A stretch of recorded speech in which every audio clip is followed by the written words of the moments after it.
दोस्तों, अगर हमारा मन शांत नहीं होता है तो हम जीवन में कुछ ऐसा कर देते हैं जिससे हमारे जीवन में बहुत बड़ी परेशानी खड़ी हो जाती है। इसलिए मन को शांत रखना बहुत जरूरी है। और आज मैं भगवान गौतम बुद्ध की कहानी से बताऊंगा कि अपने मन को शांत कैसे रखें। ये कहानी सुनकर आपका 2024 से शांति पूर्वक जीवन बीतेगा और एक भी परेशानी आपका रास्ता नहीं रोक सकती।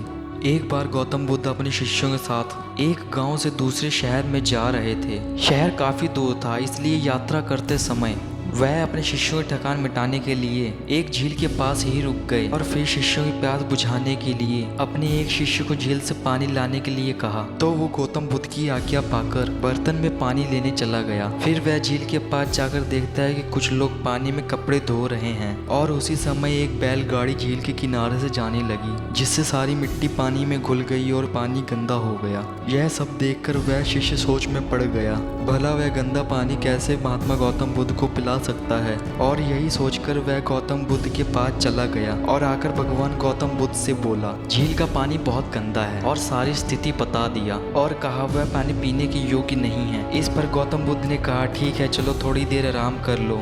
फिर लगभग आधे घंटे बीतने के बाद भगवान गौतम बुद्ध ने उसी शिष्य को पानी लाने के लिए कहा और फिर भगवान गौतम बुद्ध की आज्ञा पाकर वह शिष्य फिर से पानी लाने चला गया। वह इस बार देखता है कि झील के पानी में कोई भी हलचल नहीं है और पूरा पानी साफ और पीने के योग्य है। और जो उस समय मिट्टी ऊपर दिखाई दे रही थी वह मिट्टी अब झील के नीचे दब गई है। फिर उसके बाद वह शिष्य ने अपने बर्तन में पानी भरा और वापस भगवान गौतम बुद्ध के पास पानी लेकर चला गया। इस बार साफ पानी देखकर भगवान गौतम बुद्ध ने उस शिष्य से कहा, देखो किस प्रकार मिट्टी भी अपने स्थान पर चली गई है और पूरा पानी साफ सुथरा और पीने के योग्य है। इसके लिए हमें कोई प्रयास नहीं करना पड़ा, फिर भी हमें अच्छा पानी पीने के लिए मिल गया। इससे यही सिद्ध होता है कि भले ही जीवन में कितना भी कठिन समय क्यों ना आए, आने वाला समय अपने आप सही हो जाएगा। यह बातें सुनकर वह शिष्य गौतम बुद्ध के चरणों में नमस्तक हो गया और इस सीख के लिए भगवान गौतम बुद्ध को धन्यवाद किया। भगवान गौतम बुद्ध की कहानी से हमें यह सीख मिलती है कि